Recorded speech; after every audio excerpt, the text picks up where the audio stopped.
So welcome once again to the channel. Glad to have you here. Of course, you know it's Karita D late night. We got a very special friend. My girlfriend is called, and we're gonna just chat like we usually do here on Late Night with Karita D. I got my friend Therese in the house, so we're just gonna have a real good chat. Hey Therese, how you doing, girlfriend? Hey, how are you? Doing good, doing good. Tell me a bit about when the marriage itself started to go bad. At what point did you see the signs? What kind of signs did you see that would tell you that the marriage was starting to go sour? I would have to say I assumed that once we got married, that we were both Christian. We were both giving our lives to God. I was saved before I got married, and my husband he rededicated his life back to Christ Hmm. after we got married.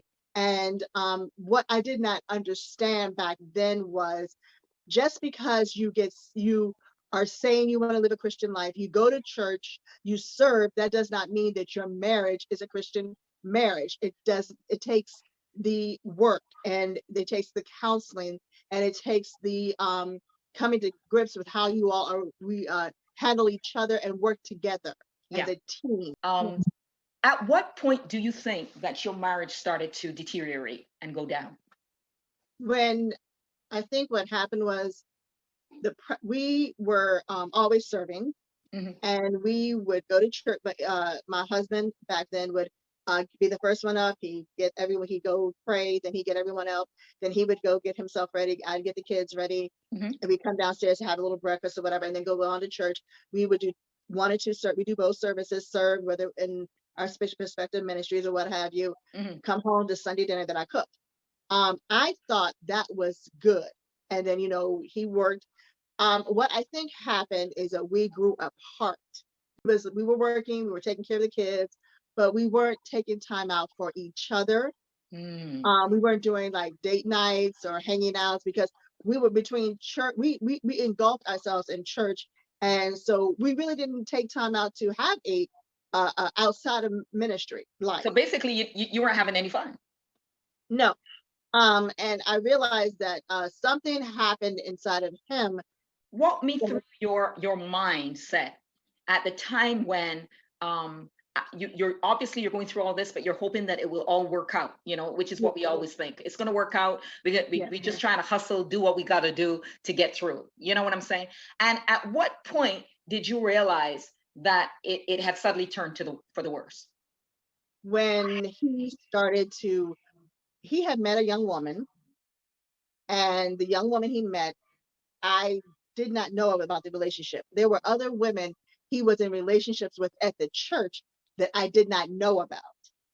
And so this particular young woman had they were and he was counseling her, but I did not know that at the time. And when I finally found out about it, it was a year later. Mm. And by then I saw a change in him. Mhm. I did not pay attention like I should have. And a side note, if your spouse is ministering to a young woman, and you don't, or anybody in the ministry that is younger than you, and you don't know about that ministry part of what they're doing, that's a clear indication something's going on. Something's not Hey, right. listen, girl, I feel you 100%. I totally get it because I know that there are a lot of women that are experiencing this right now, whether it's ministry or with a man's job or whatever the case may be. I Mhm. really discourage men talking to women outside of the home without somebody else in the room. I discourage it. That's just pure wisdom for me. So he could not come to me and bounce things off to me and explain things to me because it was discouraged for the spouse of a spiritual leader to know a lot about what was going on. I'm not saying that the spouse should know everything, but when it comes to somebody, see, this is the games that I really want to get down into the meat of this thing. This is the games that we play with each other, we women, okay, whether we're young or old. When you get into the presence of a man, whether he's a spiritual leader or a leader in the community, the fact remains that as soon as it starts to cross over into some of those danger areas, that's where you got to go home and talk to your spouse. I don't give a rip if it's ministry or anything else. You got to go home and talk about that thing and say, look, you don't have to talk about what the counseling was, but you got to talk about the issue of what's happening underneath. So when she came in as a wounded vessel. And They so all do. she needed a spirit. She was his spiritual daughter, and she was my spiritual daughter as well. So, and my sons looked at her as a sister because they always wanted a sister. The way she presented her case was her mother was abusive, or her family was abusive. She did not have a relationship with her father, and she needed a family to love her and to help her. Right. And so what we did was, my husband at the time decided, well, whatever she wanted, she was going to get. If she wanted to cook out, she had to come to our home and have a cookout. If she wanted to learn how to Stop for a second. Cookout. Yes. I'm not getting that at all. The cookout thing. How is that Yeah, part of she didn't know how to cook. She didn't know how to grill. So she wanted to know how to grill. So of course he is saying to me, she wants to learn how to grill. So basically, he's giving you the inclination that he is mentoring her. Yes. Not only was she involved in our home life, she also we went on family outings. She was there bowling. She wanted to go bowling, and so I told him, I said, "Why are you and her going bowling? It should be a family event." Yes, she wanted him to go him and her to go bowling together. Whoa, Yes. whoa, Yes. whoa! Two of them together alone? Yes. Oh, that's it. It's all downhill from there. But and I did go to our pastor, and I said something's not right, and he kept saying it's ministry. What is the problem? Everybody kept saying it was ministry. They presented me as insecure. They said that I couldn't understand. I was not going to be able to handle that type of thing. Right. So he actually went to other women. Now now this was what I didn't understand. If you are doing ministry and you're ministering to a woman and you're going to another woman about this woman, why don't you just send her to them? Like, duh. Why I mean, seriously. And then I always asked him, what are you saying to her that trumps what the pastor who is over the church, who God called to minister to her, Right. say, what are you saying that's more valuable? Absolutely.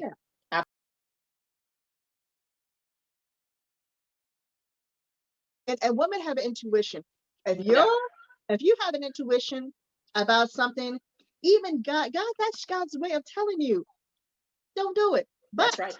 I did it anyway.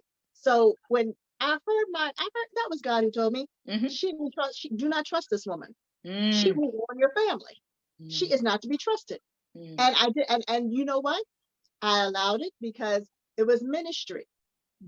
I let my guard down. I went against my intuition. And I let people say it's ministry.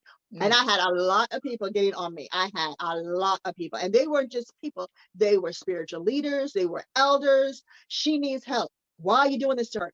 The way she presented her case was, her mother was abusive, or her family was abusive. She did not have a relationship with her father.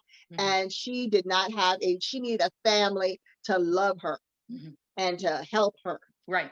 It was sometimes in our home when he was doing ministry, he would go in our bedroom and talk to her, or whoever he was talking to, so we wouldn't know what's going on, because it was ministry, and he couldn't let us know what was going on with this whoever he's talking to. Pump the brakes for a second. Pump the brakes. Did you say go into the bedroom and talk with her? On the phone. I don't care whether I know. So now you've taken ministry and put it in a household environment. There are bells going off, sirens going off on every corner at that situation. I'll tell you what happened. That the tide started to turn on this was their relationship started in 2009. I didn't know about it until 2010. In September we had a party for him. And at that party, she tells everyone how he's blessed her, how they met, and the time that they met, which I was shocked about. So now you were beginning to get some details, some information that you were unaware of all that time. Yes, because what had been presented to you was in fact a lie. Yes. Okay. So here we are in 2000, and then going at the end of 2010, where I'm starting to realize something is not quite right. And when she made that statement, I went and started doing my own little investigation and looked at the phone records and realized, yes, in fact, they have been talking since 2009 and not 2010. Wow. Then, So this so-called ministry had been yeah, going on for a lot longer than you thought. yes. And then what I told him was, I said, this doesn't make sense. Something's going, this is not normal. And Mhm. he kept telling me, no, it's not, it's okay, it's okay. So he would tell me, I said, you need to back away from this. Maybe Mhm. because she was always needy. She Mm. always had, and when I looked at the phone list, Karita, Mhm. it started at 6 o'clock and didn't end until he went to bed. They were even texting in church during Wow. services. Well, nobody's going to Exactly. see Jesus on that day. Exactly. I didn't know she had his work number. Okay. So I said, well, why would she need your work number? In case she had an emergency. I got to a point where I wanted to sit down with the mother Mm. because I wanted to find out what was really going on. Right, right. You wanted the Because, like, 411 because you, but be honest, girlfriend. yes, Don't you knew in your gut what was going on? You just wanted the proof. I didn't think that they were physical, but I Mm. felt that it was an emotional. Okay, And got it. she was telling him things that should never have been said Mm-hmm. to a assistant pastor Mm-hmm. from a woman. Mm-hmm. I always, and you were right, there was no boundaries set Mm-hmm. in this relationship, Mm-hmm. because if it had, it would never have gone the way it had gone. Yes. By 2011, I'm sitting down with the mother, I'm eating with her, Mm-hmm. and I'm questioning her. And Mm. I go flat into, your daughter said this, your daughter said that, your daughter said that. She Yeah. comes back to me and said, that's not true. That's not true. That's not true. By the time I sat down with the mother, she had already spent holidays with us. She had already been coming to our house watching movies. Then she was bringing her little sister along. So here they are, all of them coming to my home. Mm-hmm. Her mother also came to my home. Now, one thing about it, Karita, I invited these people in. Yes, I did. I wanted Yeah. to be, because I wanted to be a Christian and Because you're help a people, good because woman. that's what, You want to believe what they're telling you. You're a yeah, good woman. You're good hearted. And this is where the enemy comes in and tries to play with our emotions because yeah, when you're basically a good hearted person, that's you do good for people and that's what you are. And and that's no reflection on you. it was, oh God, I I can know. honestly say, I know. it's an eye-opening thing that I'm glad I got through it and I'm Yeah. alive to talk about it. That's what Yeah. I'm glad about. Yeah.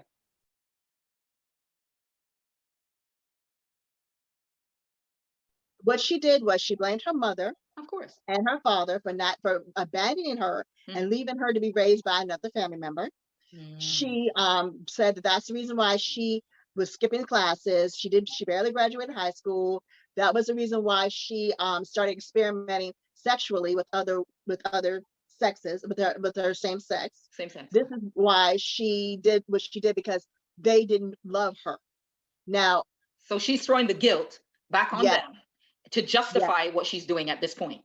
yes, Mm-hmm. and the lies and that, yes. Mm-hmm. But she never, and what she did was she started crying.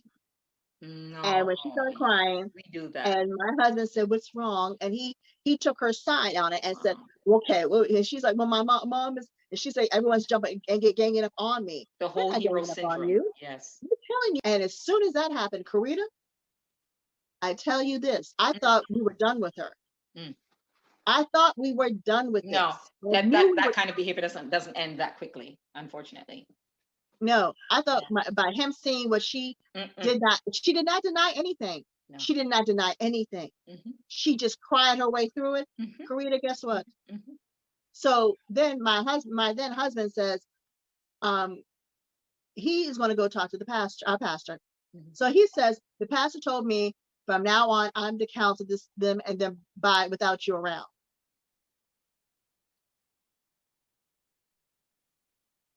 Wow. And because I don't go and question why, and I said, what? Yes, I couldn't believe it. And so what he did was he kind of tapered off, or so I thought, his relationship with her. Yes. So between 2011 and 2017, no, 2013, 14, I did not know that he did not. Yeah, 2017 was when I found out it was sexual. Got it. How did you And find out that it was sexual, by the way? okay, I he had started talking about divorce, and something just didn't make sense to me. And Yeah. this was in February 2017. Mhm. Um, he started talking about divorce between 2011 and 2017. I did not know that he was spending every weekend with her. So let's backtrack a little bit because this is late night talk, and I think that we Yeah. can be very candid so that a lot of the Oh, yeah. girls who are listening will really get an understanding of this, right? Mhm. Between 2011 and 2017, that's 6 long years, and during Yes, that time, I guess I gotta ask you, were you guys sexually active? Were you guys still we you were. know? I thought things were going fine for us. I thought he was not involved with her as much. I did not realize that was not the case. We were fine. We were going on family trips. We were doing family events and everything. Mhm. And I did. And another thing, Karita, I did not realize that I could not access. See, and I didn't have any proof that everything had finished Right. because he changed our phone system and he did not give me the passcodes. Oh, signal one.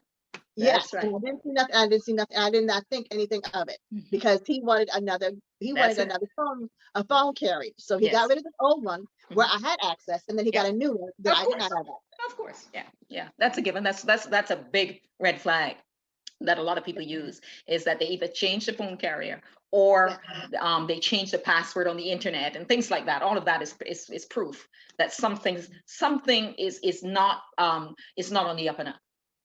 Yes, and that was the beginning of what I realized.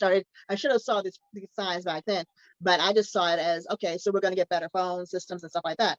So basically, in that time frame, not only was he and her spending time together, she came to his job and made and did tours at his job. She her and her sister were hanging out. He was going to her house to hang out with her sister and her family. Going to her house. Yes, yes. Okay. And what I didn't know, because he remember now, he said that the pastor said that he had to counsel them. So he came to their house to do the counseling. Whoa, danger. I mean, so many red flags should have been going. I mean, I bells, didn't know whistles, that at the honks, time. camels, donkeys, you name it, lightning, all of the above should have been happening right there. I did not know that they were actually he was actually going to their house So, to do. do you think that he was going there to have sex with her? I found out later that they did. I will get to that. But what I would he would say, I'm going to the church. Okay, because we live so close to the church, they gave him a key. So I did not. I thought, okay, he's going there to counsel with them. So he was leaving work. He was leaving that home early to go to work, and he would say, "I'm going to go to work early." And I did not realize what he was doing because I assumed it was he was just doing his normal ministry. He said, "Oh, I have a ministry meeting at the church." Right, I didn't go drive. We had one car. right. So when I started working, we had one car. So I couldn't go past the church to see what he was doing. Hmm. He would pick me up and drop me off. Hmm. And then I would drop him off, and then I'd go at night because he would take the car to work. Then in the morning, I would take him to work, and then or he would take the car to work, and then come back and get me in the morning, and I go to work. Either way, we were going back and forth with one car, Yeah. so I did not know what was going on. And so in 2017, it was February, and I was. A lot of people will say that wasn't the Holy Spirit that told you to videotape him, video record him. What it was I found an old phone, I put it in our bedroom, and I recorded him. Hmm. And in a total of 2 weeks, I did not realize how closed, how bad it was. Um, it started their sexual relationship, their relationship. Somewhere it turned. I don't know what year it was. I don't know what happened, but and you're right, the signs were there.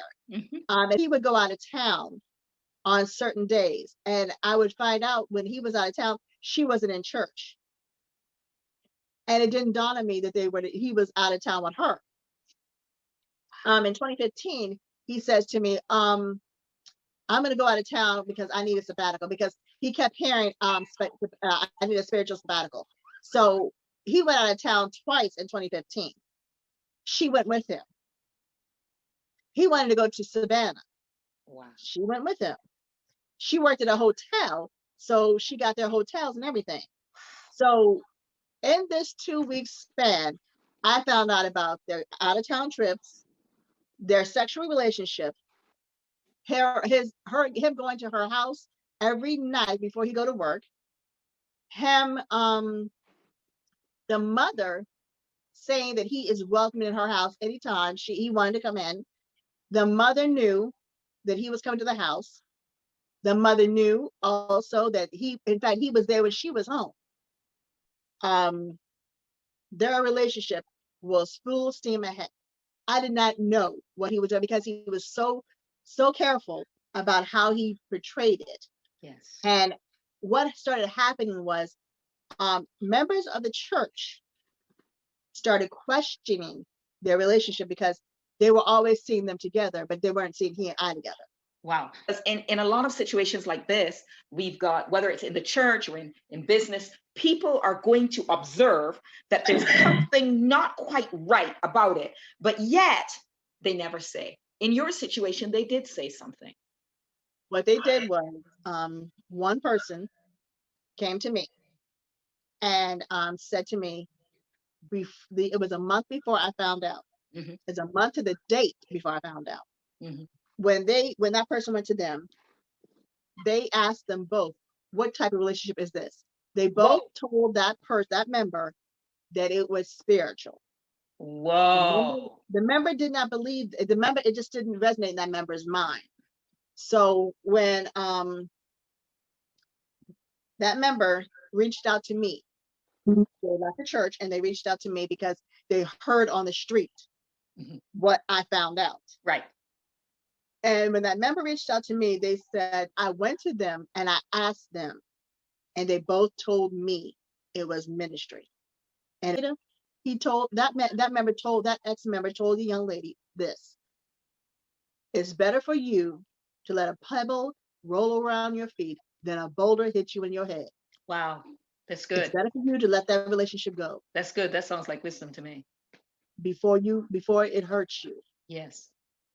Now, you would have thought, if you're smart enough, yeah, you'll come clean. Because let me tell you something. They don't ever come clean. That member would have not said nothing. If they had came clean with that member at the time, that member would have helped them.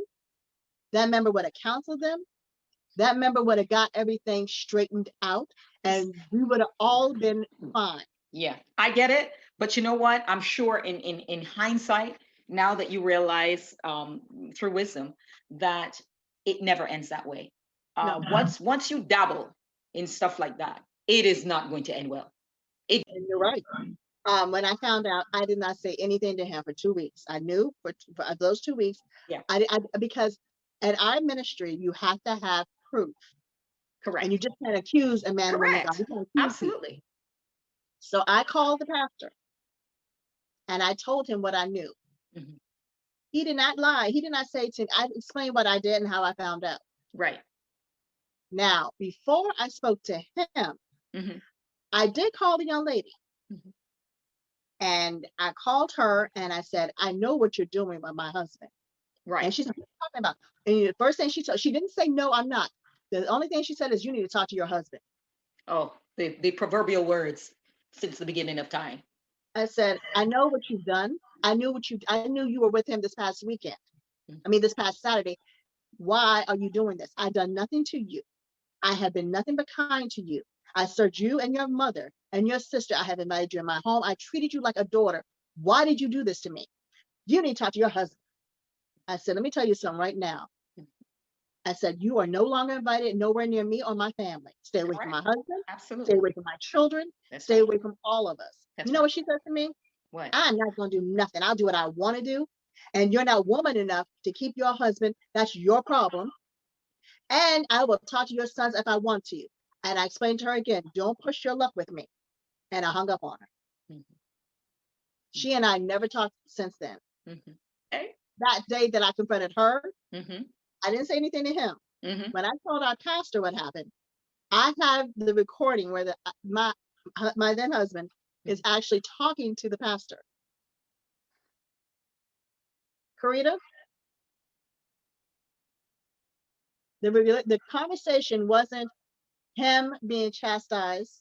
The conversation wasn't him being fussed at or anything. It was like, oh, thank you so much for helping me. I appreciate you. Thank you for letting me know. Okay, I'll make sure I'll take care of it.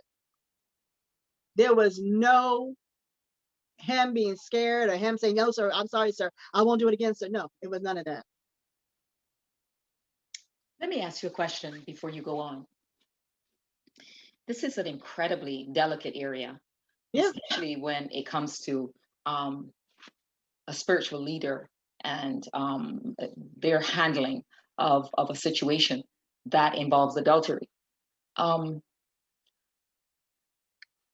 this point, when you heard this recording, what was going through your heart? I'm one of these people that I understand that things happen and they can be misconstrued, or maybe in justification, or just trying to be fair. It could have been that the pastor might have alerted him based on any number of reasons. I'm gonna let them have that for a second, only because I try to stay away from God's anointed. The thing that concerns me is what's happening to your heart. And what's happening to you when you're hearing this and you're not getting anyone to talk to you? What are you feeling? When I heard what I heard, because I believed in these people so much, because I probably worshiped them and I should not have. I put them on. That's a very, very interesting word. We're going to talk about that a little bit. And I should never. I put too much trust in people and not enough in God to hear what God showed me in that conversation.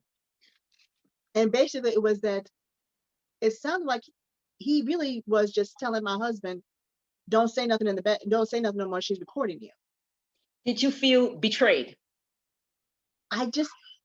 Because I had just talked to him and he was like, okay, we're going to work this out. We're going to take care of it. We're going to meet. I believed that it was just him loving on us or loving us. And in my mind, it was nothing wrong with what he did, what he said in that conversation. As I look back on it, I realized that it was wrong. It was nothing to help me. And that I should have, I had an inkling. I heard what I heard. I pretended I didn't hear what I heard. I pretended, no, that's not what I heard. Mm-hmm. Because back then I was so far away from reality that no, they didn't say that. No, he didn't mean that. I made excuses. Do you think that's the reason why the relationship between him and her went on for such a long time? Because you were kind of, in your own words, you were kind of out of touch, naive. With regard to that. I did worship my husband. I did. I did not think that he would be so. That was so beneath him to do.